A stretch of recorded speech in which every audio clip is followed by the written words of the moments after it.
장마 사이사이 폭염이 이어지면서 바다로 물놀이 떠나시는 분들 많은데요. 최근 동해에 여러 종류의 상어가 잇따라 발견되면서 걱정이 큽니다. 특히 식인 상어라 불리는 백상아리도 목격되고 있는데요. 네, 국내 대표적인 상어 연구학자십니다. 최윤 군산대 해양생물자원학과 교수와 함께 대비책은 없는지 알아보겠습니다. 어서 오십시오. 어서 오십시오. 안녕하세요. 네. 올 여름 들어서 우리 바다에서 상어가 목격됐다는 소식이 정말 많이 들려오고 있는데요. 예. 네, 평소보다 훨씬 더 많은 수치입니까? 기존에도 다 서식했던 상어들인데 네. 올해 제가 보기에는 예년에 한 5배 정도 그 정도의 상어들이 이렇게 출현을 하고 있는 것 같습니다.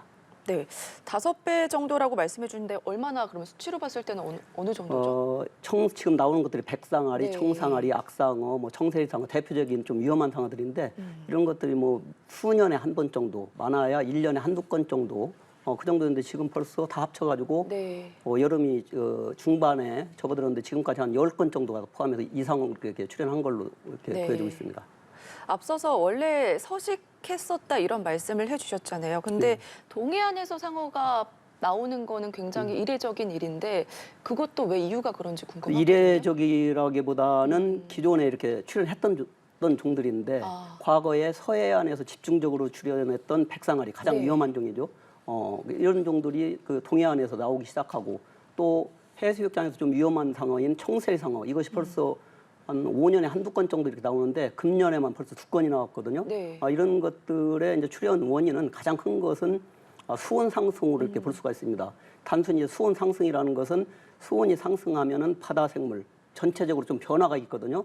그러니까 상어들이 먹이로 하는 그 생물 전체의 변화가 있다는 것이죠. 그러니까 네. 우리가 일반적으로 수온이 상승해서 상어들이 많이 한다는 것은 그 상어의 먹이들이, 상어가 좋아하는 먹이들이 수온 상승에 따라서 많이 모인다는 그런 결과 때문에 이런 현상이 나타난 거죠.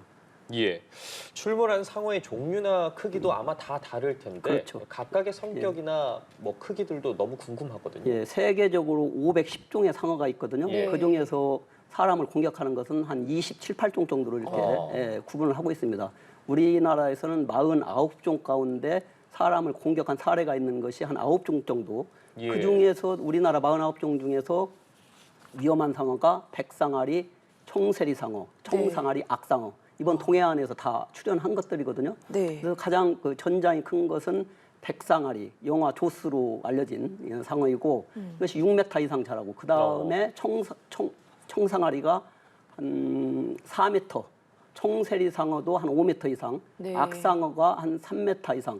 그러니까 상어 중에서는 보통 중대형, 아주 큰 상어에 포함되고 이 상어들의 특징은 우선 보면 이빨이 굉장히 날카롭고 네.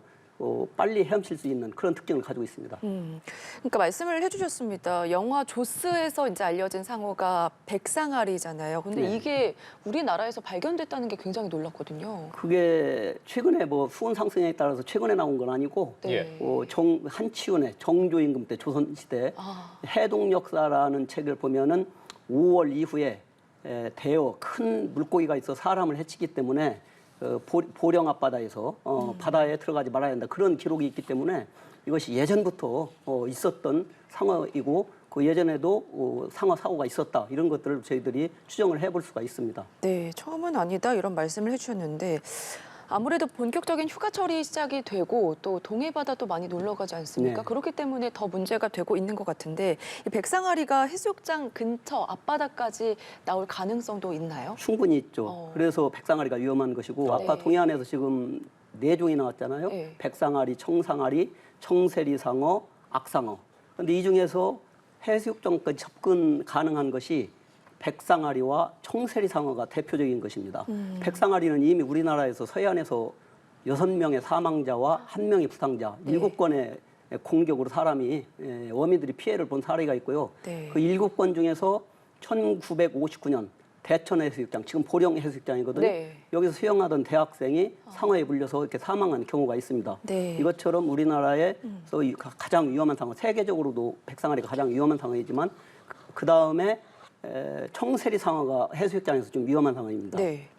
이미 2009년도에 제주도 우도 해수욕장에서 그 청세리 상어가 해수욕장을 들어온 것이 발견이 됐고 상대적으로 청상아리와 악상어는 조금 수심이 깊은 곳에 서식해요. 그 백상아리와 청세리 상어에 비해서 예. 이것처럼 다 그 상어들이 습성이 좀 다르기 때문에 그래서 청상아리와 악상어는 사람과 이렇게 접할 기회가 아주 적습니다. 네. 적기 때문에 해수욕장에서 우리가 위험한 것은 백상아리와 청세리상어다. 이미 그 우도 해수욕장에서 청세리상어가 발견된 예도 있고요. 예. 말씀해주신 두 상어가 그러면 이 사람을 공격할 가능성에 대해서도 궁금하거든요. 저희가 예를 들어서 영화 같은 걸 보면 뭐 피냄새를 맡고 상어가 달려든다거나 하는데 네. 그렇다면 해수욕장에서 뭐 몇 미터 안에 있을 경우에 공격을 당할 위험이 있다. 이런 부분들 궁금해요. 해수욕장 내에서 이렇게 공격을 당할 가능성은 있는데 예. 네. 지금 세계적으로 상어 공격 사례, 사람 공격한 사례를 집계해서 보고하는 기관이 있습니다. 세계 상어 피해 목록 ISAF라고 해가지고 1958년에 설립이 돼서 지금 한 65년째 세계에서 일어나는 상어 피해를 집계해서 보고를 하고 있습니다. 예. 그 가운데서 지금 백상아리가 압도적으로 많아요. 네. 351건. 그다음에 지금 동해안에서 발견된 내종을 볼 때 그다음 공격이 많은 것은 청세리상어. 아까 해수욕장에서 공격을 가능성이 가장 많다는 것이 백상아리 청세리상어라고 네. 그랬잖아요. 청세리상어가 13건. 다음에 청상아리가 10건.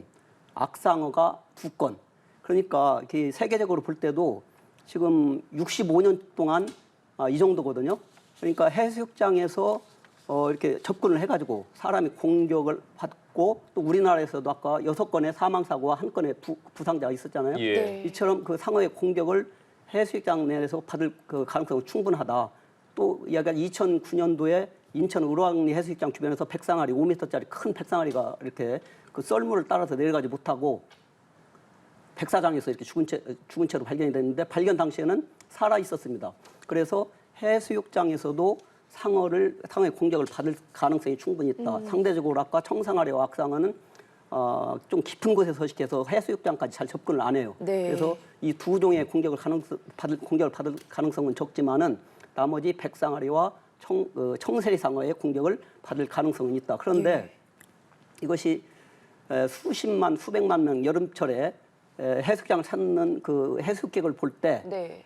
상대적으로 이 수십만, 수백만의 사람이 한 명이 상어에 받을 가능성이 충분히 있지만 예. 내가 해수욕장에 가서 나 자신이 공격을 가능성을 생각해 본다면 제가 판단하기로는 제가 지금 한 30여 년간 연구해가면서 제가 체감하는 느끼는 바로는 내가 그 상어의 공격을 해수욕장에 받을 가능성은 교통사고로 이렇게 사고를 받을 확률의 1만 분의 1도 안 된다. 상어 전문학자들이 표현하기를 내가 해수욕장에서 나 자신이 상어의 공격을 받아서 공격을 받을 가능성은 사망할 경우는 확률은 벼락에 비가 오는 요즘 장마가 한참인데 네. 벼락에 맞아서 내가 사망을 했다가 그날 다시 살아가지고 그날 또 벼락에 맞을 확률 네. 그 정도로 바다에서 상어에 물려서 내가 치명적인 사고를 당할 확률이 낮다. 네. 그러니까 다시 말하지만은 내 개인 자신이 이렇게 해수욕장에서 상어에 물릴 확률은 그만큼 적다. 한 10여 년에 한 건 일어나거든요. 전 세계적으로. 아까 말했다시피 ISAF에서 1958년도부터 지금까지 집계한 것이 백상아리가 가장 많은 351건이고 나머지는 다 10건 정도잖아요. 그런 걸 볼 때 뭐 1년에 아까 10년에 한 건도 안 되는 거니까. 그렇지만 수십만 수백만 명의 우리나라 그 동해안이나 뭐 남해안 해수욕장을 찾는 상황을 볼 때는 전체적으로 상어의 공격을 받을 가능성이 있기 때문에 네. 요즘 뭐 지자체나 이런 데서 이렇게 뭐 가두리를 친다거나 그런 것은 바람직하다 그렇게 볼 수가 있는 거죠. 알겠습니다. 그러니까 나올 수는 있지만 공격받을 가능성은 낮다 이렇게 말씀을 그러니까 공포감이나 해주셨잖아요. 그렇게 네. 그러니까 내가 그 상어의 공격이 두려워가지고 해수욕장 가기 두렵다거나 전혀 그런 네. 생각을 가질 필요가 그래도 없다는 거죠. 그럴 필요는 없겠지만 뭔가 나타났을 때 저희가 대처법은 좀 알아야 될 것 같거든요. 예, 지금 그런 질문을 많이 받는데요. 네. 그 세계적으로 이렇게 상어의 어떤 공격을 받을 가능성에 대비한 보호책, 해수욕장을 타는 피서객들, 네. 우리나라 상황과는 좀 달라요. 세계적으로 그 상어의 공격을 방어하는 그 대책을 보면은 상어가 나를 공격하기 전에 내가 먼저 상어가 다가오는 걸 인지해야 된다. 뭐 이제 이런 것들이 가장 큰 주의해야 할 상황인데 우리나라 서해안에서 지금 7건의 상어 사고가 있었잖아요. 예. 제가 이렇게 연구를 하면 과정에서 살펴보면은 그 서해안에 물이 탁해가지고 키조개나 해삼 전복을 캐는 어민들이 한 5m 밖까지도 시야가 안 나와요. 네. 그렇기 때문에 상어가 나를 공격하기 직전까지도 상어가 접근을 했다는 것을 인지를 할 수가 없고 또 내가 해산물 채취에 어민들이 전념하고 있기 때문에 상어가 다가오는 데 신경을 쓸 여력이 없거든요. 그런 이유로 지금까지 사고를 많이 당했고 아직까지 해수욕장에서는 대천 해수욕장에서 한 건이 있었고요. 예. 그래서 우리나라에서 우리가 지금 대체적으로 좀 숙지해야 될 것은 스킨스쿠버나 네. 수중에서 상어를 만났을 때 대부분은 놀라가지고 갑자기 수면 위로 상승한다거나 몸을 탁 돌려서 도망가는 자세. 네. 상어는 순간적인 동작에 굉장히 민감하거든요. 이것은 바로 상어의 공격을 받기 좋은 그런 조건이 되기 때문에 상어가 좀 다가오는 것을 먼저 인지했을 때는 바닥에 가만히 엎드려서 상어가 지나가기를 기다린다거나 돌발적인 행동을 않는 것이 좋고 마지막으로 엎드려서 기다리는데도 상어가 바로 앞에 다가와서 공격 직전에 있다. 그럴 때는 어떤 장비, 스킨스쿠버 무슨 장비나 날카로운 무기로 상어의 주둥이 부분, 눈 주변을 힘껏 이렇게 찌르면 그 상어의 급소가 로렌치니 기관이라고 하는 민감한 기관이 있거든요. 주둥이 예. 주변에. 그래서 도망가는 경우도 있고 이런 것들이 수중에서 실제 만났을 때는 쉽진 않지만 그런 정도가 우리가 할 수 있는 것이고요. 우리가 또 지금 문제가 된 것은 해수욕장에서의 상어 사고거든요. 여기에 대비하는 방법으로는 상어가 해수욕장에 접근할 때는 예. 직접적으로 이렇게 해수욕객을 노리고 직선적으로 이렇게 오는 것이 아니라 서서히 상당히 많은 시간을 두고 맴돌면서 들어오게 됩니다.